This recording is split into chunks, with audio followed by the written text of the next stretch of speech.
Hello, the BookTube. My name is Daniel. Welcome back to my channel, Guilty Feet.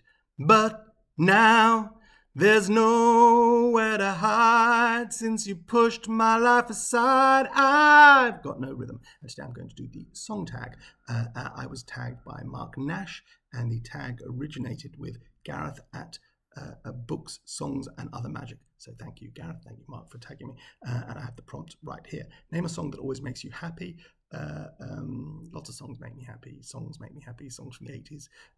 I think Portions for Foxes by Rilo Kiley is something that I come back to occasionally. The Rat by Walkman. Is that right? Is it called The Rat? Anyway, that's a great song. Stuff by Lizzo, things that make me happy, lots of things.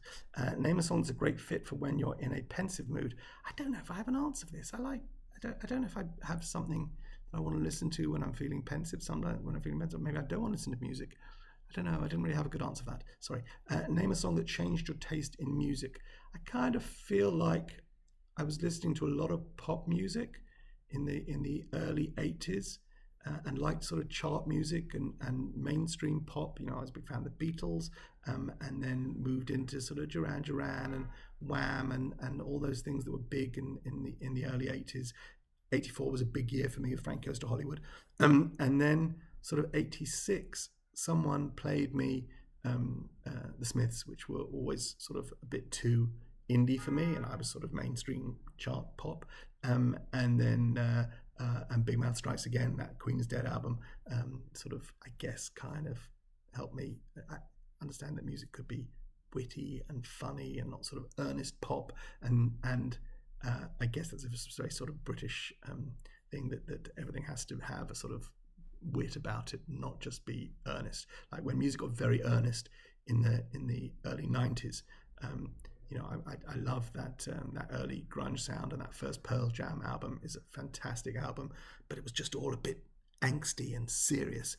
And so while I like the music, and I still sort of clung to music that had some wit about it and some lightness. Name a recent song that you've just discovered and loved. It's question number 4. Oh, I'm all over the latest Miley Cyrus song, Flowers. I just think it's fantastic. I don't know what that makes me, but I can buy myself flowers. I have been singing that a lot. But yeah, okay, things, I don't discover music the way I used to, and I used to be a big, listening to radio and the charts. I used to follow the charts very closely every week and wait for them to come out and see what was. And I guess I've drifted a little bit. Name 3 bands or artists that you love. I guess, there's also one in terms of one of the songs that make me happy. Band that I always loved, the Wombles. I have the Wombles collection. Important that everybody remember what a Womble you are. Love that. I won this in a competition actually when my kids were little, so made them listen. It's two CDs. 2 CDs of Wombles hits. Who thought that the Wombles had 2 CDs? 35 Wombles tracks. Love this. But I guess if I have to name bands or artists, I said the Beatles. I was a Beatles kid. I asked my parents to buy this for me, and they did back in the days when I only had a cassette player. This is the Beatles collection. It had all the albums on cassette. There's one missing there, which I believe is the soundtrack to Yellow Submarine, which has got some great songs on the first side. Hey Bulldog and All Together Now and Only a Northern Song. And then the second side of that cassette was George Martin's orchestration from the Yellow Submarine album.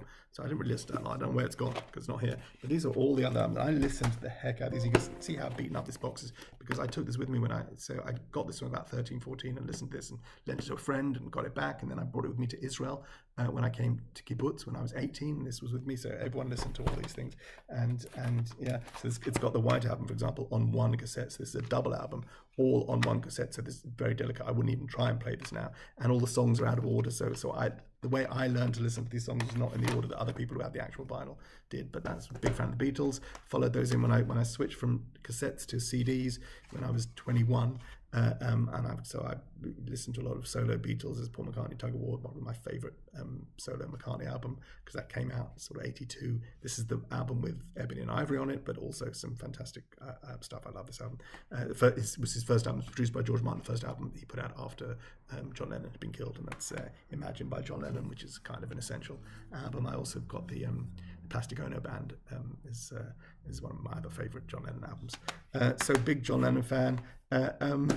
It was, although I loved pop music, everyone was into Wham, and Wham was a bit too girly for me. But then, so I sort of disdained Wham when they were big hits in the 83, 84, 85, and they disbanded in 86. And then George Michael came out with Faith, and suddenly I realised that he was the greatest singer-songwriter of his generation. So I loved George Michael, went to see him in concert on my own because no one would come with me. This is his second solo album, Listen Without Prejudice, Volume 1. There was never a Volume 2, but love this album. That's I remember buying this in Loppy Lugs in Edgware was the name of the record shop. And then as I said, I was into the Smiths and followed Morrissey solo. I know he's kind of persona non grata these days, but a couple of these solo albums, that's Bad Reflection of Me, that's Vauxhall and I, which comes from 1993, so it's my first year of marriage. And I remember setting up my stereo system in our first apartment, which was on top of my dad's surgery. We had the floor to ourselves, my wife and I, and our first child was born there, not in the apartment, but brought him home there. And this was the kind of thing that I would play at night. Vauxhall and I love that album as well.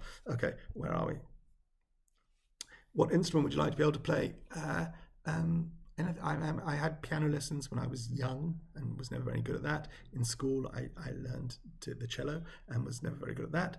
I guess the piano I'd like to play, and the guitar, because all the cool kids play guitar. Name a fiction book with music at the center of the narrative. So I've got a few here.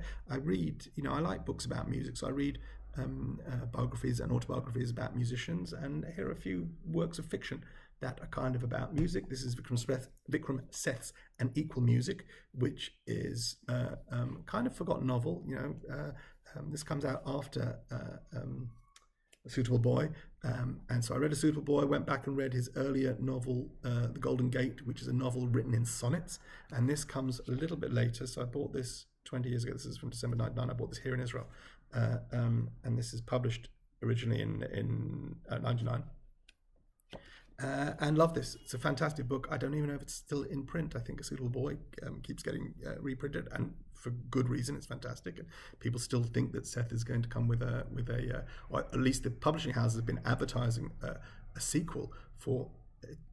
Best part of the last 10 years, they've been saying A Suitable Girl is due for publication, and I don't know if that's ever going to happen. But if you have a hankering for more Seth, I can't recommend An Equal Music highly enough. Golden Gate is also great. Two Lives is also fantastic, kind of biographical about his family that he stayed with, an aunt who was I believe a Holocaust survivor and a dentist in Hendon. I don't remember all the details, but that kind of appealed to me. If you know Hendon or dentists or anything about that, it's a really good, interesting work, an unusual book. And Equal Music was a fantastic novel. I've got here also Roddy Doyle's Barrytown trilogy, starting with The Commitments, which you'll know was a film. The other two were also filmed as well. These are three originally standalone novels that form this series, all about the Rabbit family in Barrytown, hence the Barrytown trilogy. And I bought this in a bookshop in Camden, which I'm pretty sure is no longer there, and I was really pleased with this. This is one of my first forays into buying a book for myself. This was cost me £8.99 for a great big hardback with 3 novels. I felt like I'd saved money because I got 3 books in one and read them one after the other, and loved this. And The Commitments is a fantastic book about a fictional band. I think the movie still holds up today, and I'm sure that does as well. Here's another book about a fictional band, Daisy Jones and the Six. This is written as an oral history by Taylor Jenkins Reid.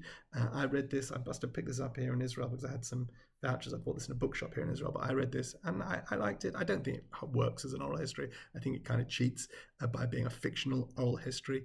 But okay, the thing works, and Daisy Jones is this manic dream pixie wondrous creature, and there's a sort of love triangle a bit, but in the end everyone's like really lovely and nice to each other, and whatever. It was cute, and if you don't know how awful everything actually was in Fleetwood Mac, then and the things that people did to each other, and the huge amount of drugs that were partaken of, then this is just sort of a saccharine and an anodyne version of that, which is probably more, you can watch that on a sort of behind the music on VH1.